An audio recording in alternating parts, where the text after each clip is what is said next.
December 2nd, 1943.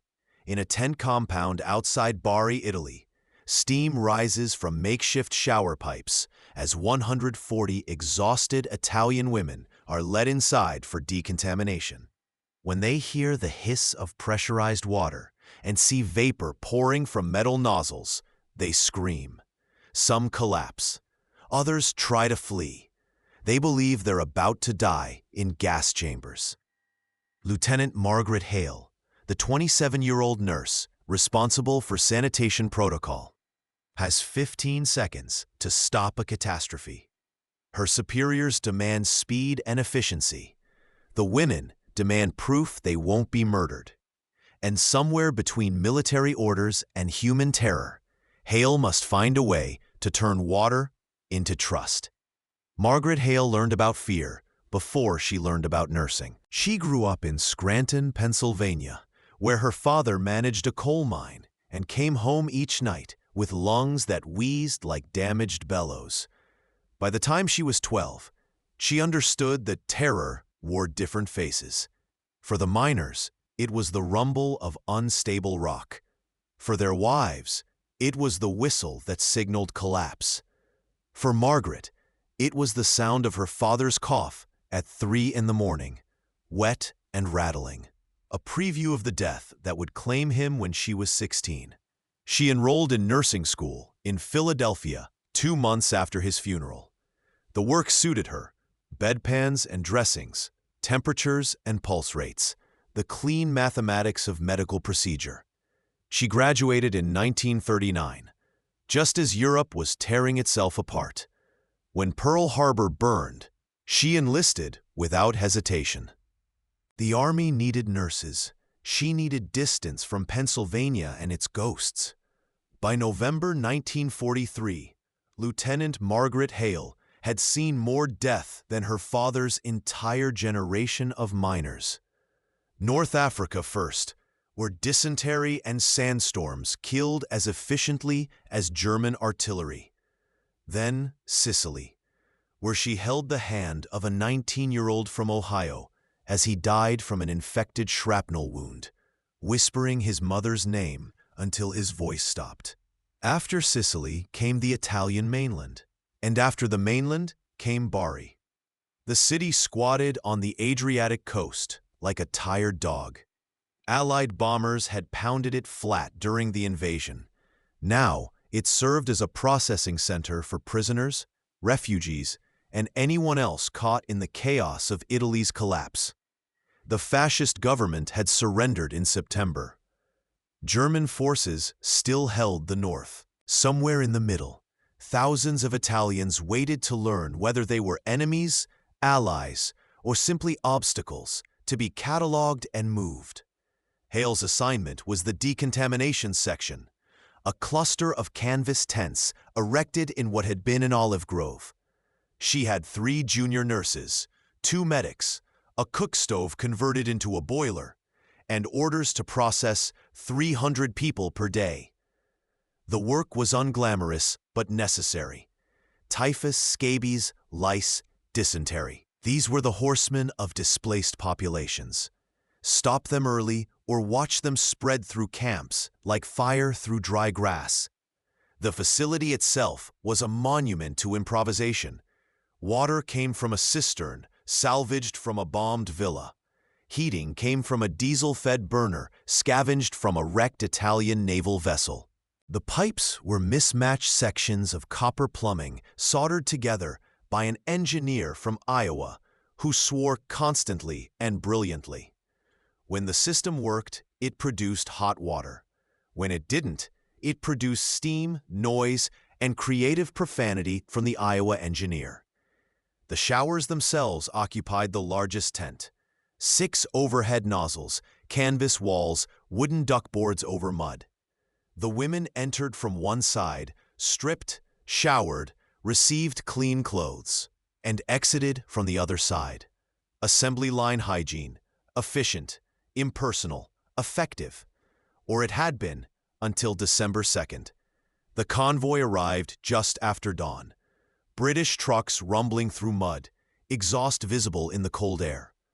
140 women climbed down from the cargo beds, faces hollow, eyes empty. They'd been captured in the mountains north of Foggia. Some were nurses from Italian field hospitals. Others were wives or daughters of fascist officials. A few were simply civilians who'd been in the wrong place when the Allies rolled through.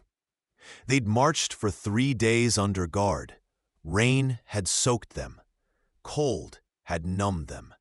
Fear had aged them. The youngest looked 16. The oldest might have been 60, though it was hard to tell. Hunger and exhaustion erased decades. Hale watched from the processing tent as guards herded the women into formation. She'd processed hundreds of Italian prisoners by now. The routine was standardized. Registration first, name, age, hometown. Then medical screening. Obvious illness or injury went to the hospital tent. Everyone else went to decontamination. The problem revealed itself immediately. The Italian interpreter, Corporal Giuseppe Marino, was sick. Influenza, probably. He'd been running a fever for 2 days and could barely stand. His replacement was a young private from Brooklyn who'd learned Italian from his grandmother. His vocabulary consisted mostly of food terms and religious phrases, useful for Sunday dinner, less useful for explaining military sanitation procedures. Hale pulled him aside. "Can you tell them what's going to happen?" The private nodded eagerly. "Sure, Lieutenant. My nana used to—" "Just tell them they're going to take showers. Clean clothes after. No one gets hurt. Can you say that?" He frowned, thinking. "I can try." She should have waited. Should have postponed the processing until Marino recovered or until they found a competent translator. But orders were orders. The camp commander, Colonel Brickman, had made it clear. 300 people per day. No delays. Typhus was already spreading through refugee camps to the south. Every day without decontamination was a day closer to epidemic. The women were led to the main tent. The Brooklyn private walked beside them, trying to explain. "Doccia," he said, repeating it several times. "Doccia, water, clean. Capisce?" Some of the women nodded. Most just stared. They'd been prisoners for days, marching through mud and rain, guarded by foreign soldiers who spoke incomprehensible languages. Trust wasn't something they had in abundance. Inside the tent, the boiler was already running. The Iowa engineer had fired it up an hour earlier, per routine. Hot water needed time to reach temperature. The system worked, but it was loud. The burner roared, the pipes clanked, and steam, because the pressure regulator was damaged and not yet replaced, occasionally vented through relief valves with a sharp hissing sound. The women filed inside. Hale stood near the entrance, clipboard in hand, ready to log each person through the system. The first group of 10 approached the shower area. The Brooklyn private gestured toward the nozzles. "Doccia," he said again. "Hot water, clean." Then the boiler, responding to some quirk of pressure, released a burst of steam. The sound was sharp, metallic, like air escaping under force. The steam billowed out from the pipes, white and thick, filling the upper portion of the tent. And the women started screaming. Later, when Hale tried to explain what happened, she couldn't quite capture it. The word panic was too small. Hysteria implied irrationality. What she witnessed was neither panic nor hysteria. It was recognition. These women had heard the rumors. Everyone in Europe had heard them by now. Camps in Poland and Germany, where Jews and political prisoners were herded into buildings disguised as showers, where gas, not water, came from the pipes, where entire families vanished into smoke. The rumors were vague. Details were scarce, but the shape of them was clear. Rooms that looked safe but weren't. Promises of cleanliness that masked death. And now, in this tent in Bari, with foreign soldiers shouting and steam hissing from overhead pipes. Memory and imagination collapsed into terror. A woman near the front collapsed. Another tried to run toward the exit. Guards, confused and alarmed, moved to block the doorway. The Brooklyn private kept repeating water, water, but his voice was lost in the chaos. Women were sobbing, clutching each other, backing against the canvas walls. Hale moved without thinking. "Shut it down," she shouted to the engineer. "Turn off the boiler." He stared at her, not understanding. "Now, goddammit!" He scrambled toward the control valves. The roaring stopped. The steam began to dissipate, but the screaming continued. Hale pushed through the crowd toward the showers. Two of her nurses were trying to calm the women, but they were overwhelmed. An elderly woman had fainted and was being cradled by three others. A young girl, maybe 17, was hyperventilating, her face pale and slick with sweat. "Get them out," Hale ordered. "Clear the tent. Everyone out. Move them to the registration area." It took 20 minutes to evacuate. Some of the women had to be carried. Others walked like sleepwalkers, eyes unfocused, movements mechanical. The guards, finally understanding that something had gone catastrophically wrong, formed a perimeter around the tent and kept their distance. When the last woman was out, Hale stood alone in the empty shower tent. Water dripped from the nozzles. The wooden duckboards were wet. The smell of diesel exhaust and damp canvas hung in the air. She looked at the pipes, the valves, the innocent machinery of sanitation, and felt something cold settle in her stomach. They thought we were going to kill them. She walked outside. The women huddled in groups, wrapped in blankets someone had distributed. They weren't talking. They weren't crying anymore. They just stared at the tent with the flat, exhausted gaze of people who'd expected death and found, for reasons they didn't understand, that it hadn't come. Not yet. The meeting in Colonel Brickman's office was brief and brutal. "What the hell happened, Hale?" She stood at attention, still wearing her muddy field uniform. "Mass panic response, sir. The women believed they were being led to execution." Brickman, a career officer from Virginia with a face like weathered brick, stared at her. "Execution? Yes, sir. The steam from the boiler, the confined space, the word shower, in Italian. They made associations with German concentration camps." "That's insane." "With respect, sir, it's not insane if you've spent 3 years hearing rumors about gas chambers disguised as showers." Brickman rubbed his face. Behind him on a corkboard, maps of southern Italy were covered with pins marking prisoner processing centers. "These women are Italian, not Jewish, not political prisoners. They're terrified, sir." He looked at her for a long moment. "How many did you process today?" "None, sir."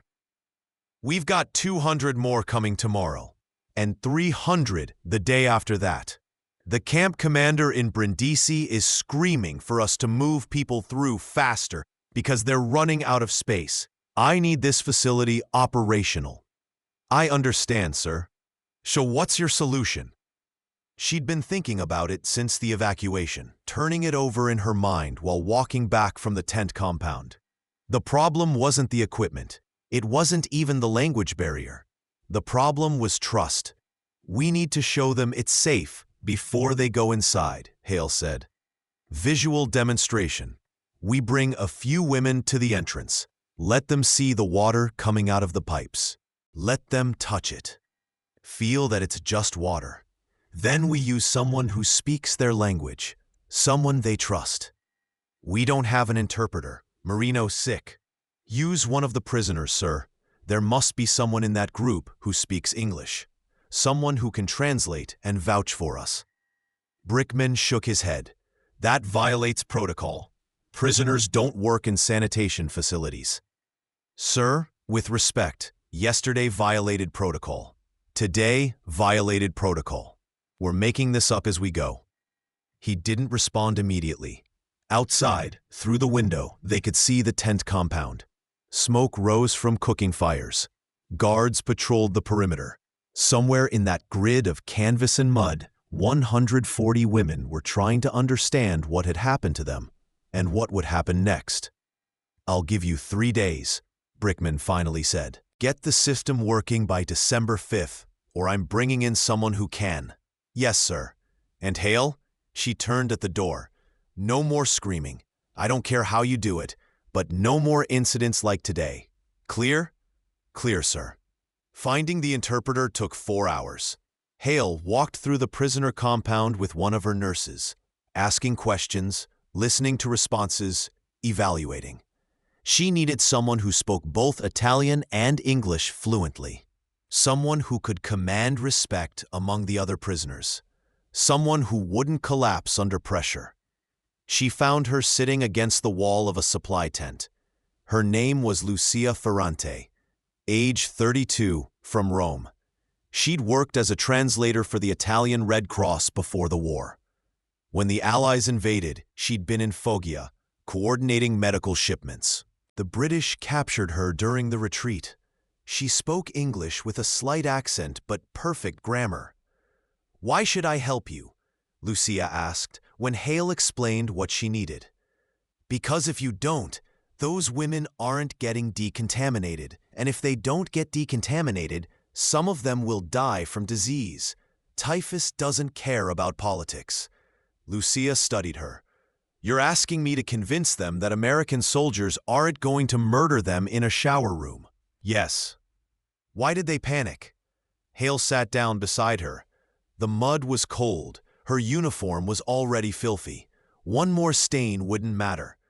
"Because they thought we were Germans. Because they've heard stories. Because steam and showers and foreign soldiers add up to something terrible in their minds. The stories are true." "I know. Just, do you know what's happening in Poland? In Germany? Or is it just rumors to you?" Hale met her eyes. "I know that women are dying in camps. I know that some of those camps have gas chambers disguised as showers. I know that your friends yesterday thought they were about to become part of that. And I know that I can't change any of that. But I can make sure they don't die from lice and typhus in Bari. If you help me." Lucia was silent for a long moment. Then she stood. "Show me the facility." They walked to the shower tent together. The boiler was cold. The engineer had drained it per Hale's orders. The space felt larger without steam and noise. Just canvas walls, wooden floors, and 6 silent overhead nozzles. "It's just water?" Lucia asked. "Just water. We heat it with a diesel boiler. The steam you saw was from a pressure release valve. Mechanical, not chemical." "Can you prove it?" Hale thought for a moment. Then she walked to the main valve and opened it slightly. Cold water dribbled from one of the nozzles. She cupped her hands underneath, let them fill, then drank. Lucia watched. Then she nodded. "All right, I'll help, but I want something in exchange." "What?" "When this is done, I want you to write a letter to the Red Cross, confirming that I cooperated, that I helped keep people alive. When the war ends, that letter might matter." Hale extended her hand. "Deal." They shook on it. The redesign took 2 days. First, Hale moved the entire operation outside. No more processing inside the tent. Instead, she set up a demonstration area in the open air where women could see the shower heads, watch the water flow, and understand what would happen before they went inside. Second, she adjusted the boiler timing. Instead of running it continuously, the engineer would fire it up only when a group was ready to enter. No more ambient steam, no more pressure releases. Just water, on demand when requested. Third, she recruited 3 other Italian-speaking prisoners to assist Lucia. Women who could circulate through the waiting groups, answering questions, explaining procedures, calming fears. Fourth, and most importantly, she changed the sequence. No more mass processing. Instead, she'd bring women through in groups of 5. Each group would watch the previous group exit safely. Proof by repetition. Evidence accumulated over time. On the morning of December 4th, they tested the system. Hale gathered the first group of 5 women. Lucia stood beside her, translating. "You're going to see the showers now," Lucia said in Italian. "Lieutenant Hale will show you how the water works. Then, if you're willing, you'll go inside. If you're not willing, you can wait. No one will force you." The 5 women followed them to the demonstration area. The engineer stood by the boiler controls, ready. Hale held up her hand. "Start the water," she said. "Cold first." He opened the valve. Water flowed from the overhead nozzles, clear and steady. Hale stepped under one. The water soaked her hair, ran down her face, drenched her uniform. She stood there for 30 seconds, then stepped out. "Now warm," she said. The engineer adjusted the controls. This time, when Hale stepped under the water, steam rose from her uniform. She stayed under longer, letting the women see her expression. No fear, no pain, just a nurse getting wet. When she stepped out, dripping and cold, Lucia translated what Hale said next. "It's just water, warm water. It washes off dirt and kills lice. That's all. You go in, you wash, you get clean clothes. You come out, no gas, no death, just water." One of the 5 women, younger than the others, stepped forward. She reached out, hesitant, and touched the water flowing from a nozzle. It ran over her fingers. She brought them to her mouth, tasted. Then she looked at Hale and nodded. The first group went inside. Lucia accompanied them, talking constantly, explaining each step. 5 minutes later, they emerged. Hair wet, wearing clean cotton dresses, faces still wary but no longer terrified. The second group went next, then the third. By midday, they'd processed 40 women. No screaming, no panic, just slow, careful progress. Colonel Brickman came to inspect the operation that afternoon. He watched 3 groups go through without comment. Then he pulled Hale aside. "How many can you do per day like this?" "Maybe 200, if we work until dark." "That's not 300. "No, sir, it's not. But it's 200 who won't die from typhus, and it's 200 who won't think we're Nazis." He grunted. "Keep going. We'll adjust the quotas." The real problem started in the second week. By December 10th, they'd processed over 1,000 women. The system was working, but the facility was falling apart. The boiler, never designed for continuous use, was consuming diesel faster than supply trucks could deliver it. The pipes, soldered together from scavenged parts, had developed leaks. 3 of them. Small ones, but enough that water pressure kept dropping.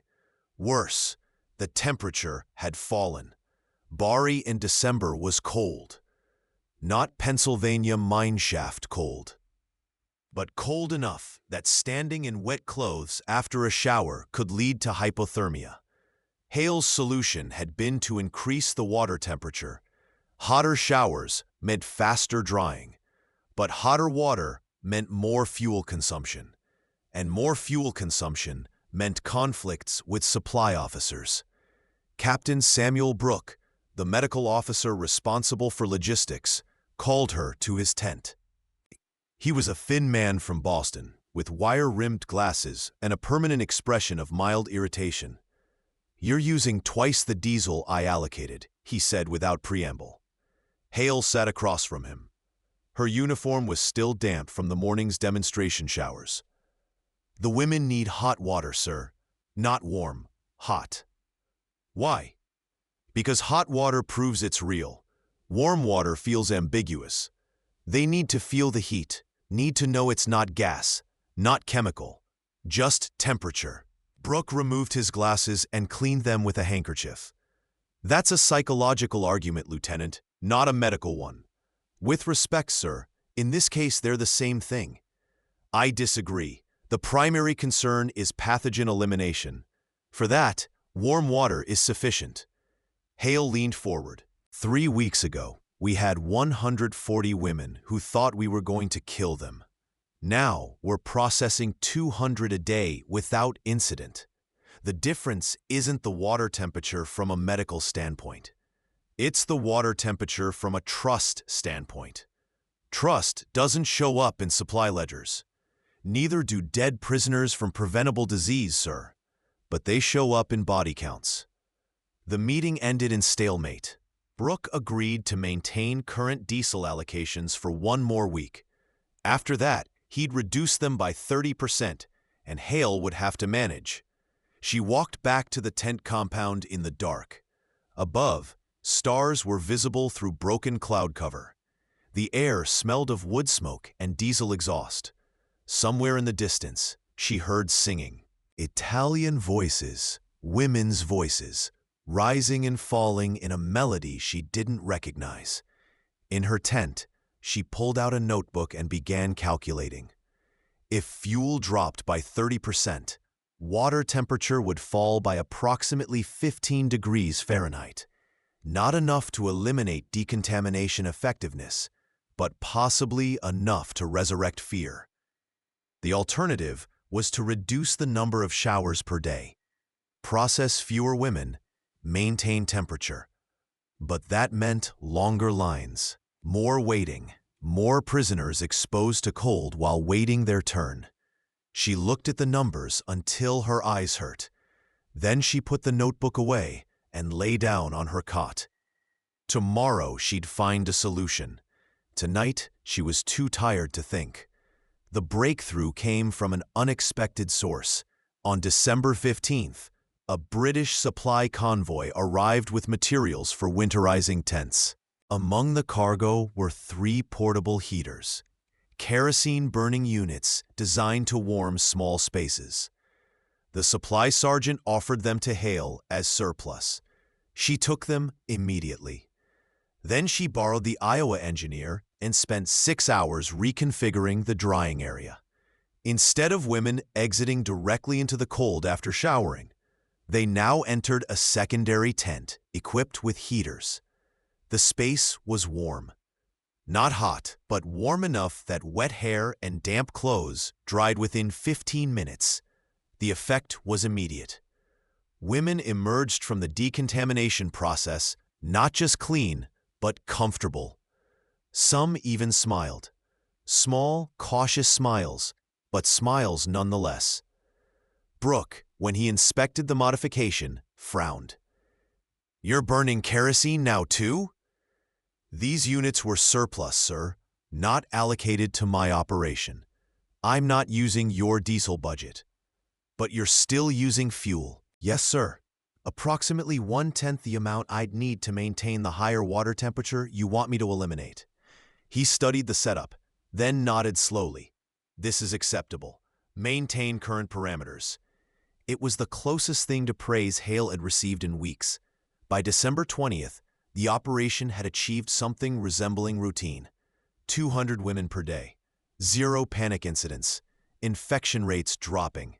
The system worked, not because it was perfect, but because it was predictable.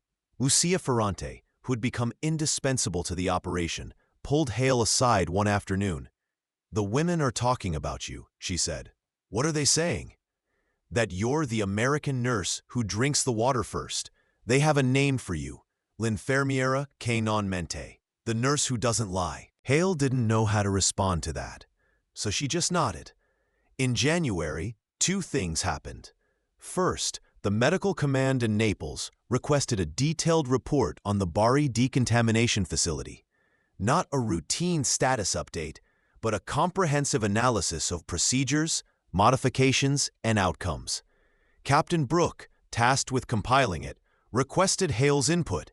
She spent 3 nights writing, not just operational details, but psychological observations, the correlation between fear and rumor, the importance of visual demonstration, the necessity of cultural sensitivity in medical operations.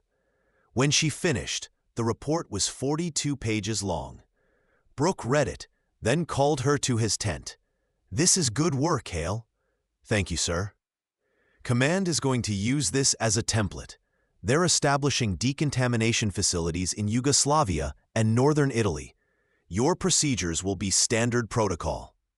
She felt something strange in her chest. Not pride, exactly. Relief, maybe. The knowledge that something useful had emerged from the chaos. "There's one other thing," Brooke continued. "They want to include your recommendations in the field medical manual, but they won't be attributed to you individually. The modifications will be listed as collective adaptations developed by medical staff in the Mediterranean theater." Hale understood immediately. A lieutenant's name didn't carry weight in doctrinal publications. Better to present innovations as institutional rather than individual. Broader adoption that way. Less resistance from commanders who might dismiss ideas from junior officers. "I understand, sir. Does that bother you?" She thought about it. About her father, dying in a Pennsylvania mine collapse that was later attributed to inadequate safety protocols, rather than corporate negligence. About the women she'd held while they died in Sicily, whose names appeared on casualty lists but not in newspapers. About history being written by people who hadn't been there. "No, sir," she said finally, "as long as it helps." The second thing that happened was more personal. On January 23rd, the prisoner processing center in Bari closed. The front had moved north. Displaced persons were being consolidated into larger camps. The tent compound was dismantled. The boiler was crated and shipped to Brindisi. The remaining Italian prisoners, about 60 of them, were transferred to British custody. Lucia Ferrante was among them. Before she left, she found Hale in the nursing tent. "I wanted to thank you," Lucia said, "and to give you something." She held out a folded piece of paper. Hale opened it. Inside, written in careful handwriting, were the words, "Lieutenant Margaret Hale, U.S. Army Medical Corps, gave me water when I expected gas. She proved that not all soldiers are the same. Lucia Ferrante, December 1943. "Keep it," Lucia said. "When you get old and forget why you did this, read it. It might help." Hale folded the paper carefully and put it in her pocket. "Good luck, Lucia." "You too, Lieutenant." They shook hands. Then Lucia climbed into the back of a British truck and was gone. Margaret Hale remained in Italy until May 1944. Then she was transferred to France, where she landed 3 weeks after D-Day and spent the rest of the war moving north through Belgium and into Germany. She saw things in Germany that made Bari seem like a minor episode. Camps that had been liberated. Gas chambers that had been used. Bodies that had been stacked like firewood. She walked through Dachau in April 1945 and understood, with terrible clarity, why those Italian women had screamed. After the war, she returned to Scranton. Married a pharmacist named Robert Chen who'd served in the Pacific. Had 2 children. Worked as a civilian nurse at Scranton General Hospital until she retired in 1976. She never spoke about Bari. Not to her husband, not to her children, not to anyone. It wasn't shame or trauma. It was simply that the story seemed too small to matter. A few hundred Italian women, scared and cold. A makeshift decontamination facility. Some hot water and kerosene heaters. Nothing compared to what came after. But in 1963, she received a letter. It came from Rome, forwarded through 3 different addresses. Inside was a single sheet of paper with a message in English. "Dear Lieutenant Hale, you probably don't remember me. My name was Lucia Ferrante. I was the translator in Bari. I am writing to tell you that I lived. I married. I had children. And sometimes, when my daughters ask me about the war, I tell them about the American nurse who stood under cold water to prove it was safe. I tell them that courage isn't always loud. Sometimes it's just water in December. Thank you for my life. Lucia. Margaret Hale kept that letter in her bureau drawer for the rest of her life. Sometimes, late at night, when insomnia gripped her, she'd take it out and read it again. And she'd remember not the screaming, not the panic, but the moment when the first woman reached out to touch the water and realized it was real. The official record is spare. Medical Operations Report, Bari Processing Center, November 1943 to January 1944. Decontamination facility processed approximately 1,800 displaced persons, with 0 fatalities. Initial operational difficulties were resolved through procedural modifications, including enhanced communication protocols and graduated exposure to sanitation equipment. Recommendations submitted to Theater Command and incorporated into Field Medical Manual Revision 19. That's all. 68 words to summarize 3 months of work. But in a filing cabinet at the National Archives, buried among thousands of similar documents, there's a sub-report. 42 pages, unsigned. It describes, in precise medical terminology, how to turn fear into trust, how to use temperature as proof, how to make machinery seem less like a threat and more like a tool. On page 17, there's a sentence that almost didn't make the final draft.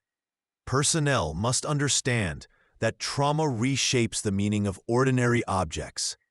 A shower is not simply a shower to those who have heard rumors of gas chambers. It is a potential execution device. Treatment must address not just the body, but the memory. That sentence became doctrine. It was taught at medical schools. It influenced psychiatric protocols for treating trauma survivors. It spread through military medicine and eventually into civilian emergency response. But the sentence has no attribution, no footnote, no reference to a cold December morning in Bari when a nurse from Pennsylvania stood under water to prove it wouldn't kill. History is like that sometimes. The important things get recorded. The important people get forgotten. In 1998, a historian researching medical operations in World War II found a box of unprocessed documents at a military archive in Maryland. Among them was a handwritten note, undated, on U.S. Army Medical Corps letterhead. Today, we processed 40 women without incident. It took 6 hours. Colonel Brooks says we're moving too slowly. But there was no screaming. That has to count for something. M.H. The note was filed under Miscellaneous Mediterranean Theater, 1943. The historian made a photocopy and included it in a footnote in his dissertation. The dissertation was read by approximately 47 people. One of those people was a retired social worker from New Jersey who'd been born in Rome in 1942. Her mother, she remembered, had told stories about the war, about being captured by British soldiers, about nearly dying in a shower room, about an American nurse who'd saved her by drinking water from a pipe. The social worker spent 3 years researching. She tracked down military records. She found Lucia Ferrante's testimony in a Red Cross archive. She located Margaret Hale's obituary from 1994. In 2003, she published a short article in a journal of military history. The Bari Decontamination Incident, Communication Failure and Adaptive Protocol in Prisoner Processing, 1943. The article was downloaded 217 times. One of those downloads was by a training officer at Fort Sam Houston who was revising the Army's guidelines for working with traumatized populations. He added a section on cultural sensitivity and psychological assessment. In a footnote, he cited the Bari incident. That footnote is still there. Current Army medical personnel training includes a case study titled Trust Building in High-Stress Sanitation Protocols. The case study doesn't mention Margaret Hale by name, but it describes what she did and why it worked, and how it changed the way the military thinks about fear. On a shelf in a house in suburban Philadelphia, there's a photograph. It shows a woman in her 70s, gray-haired and smiling, standing in a garden. Behind her, roses are blooming. The photo was taken in 1987. The woman is Margaret Hale Chen. In the same house, in a drawer that nobody has opened since her death, there are two pieces of paper. One is a letter from Italy, dated 1963, describing gratitude and survival. The other is a scrap of notebook paper with a handwritten calculation. 40 gallons diesel per day times 30 days equals 1,200 gallons. At current ratios, sufficient for 200 showers at 104 degrees Fahrenheit. Alternatively, 300 showers at 95 degrees Fahrenheit. Trust requires temperature. Recommend maintaining 104 degrees Fahrenheit protocol. Below the calculation in the same handwriting, hot water isn't a luxury, it's proof. That's the line that matters. Not in history books, not in citations, but in the space between terror and trust, where a woman who'd expected death felt warmth on her hands and understood that the water was real. In the end, that's what Margaret Hale figured out in December 1943, in a tent outside Bari, while trying to keep people alive during the coldest winter of their lives. Sometimes salvation isn't dramatic. Sometimes it's just water, carefully heated, patiently demonstrated, honestly delivered. And sometimes the most important thing you can do is stand under it first, so others know it's safe to follow.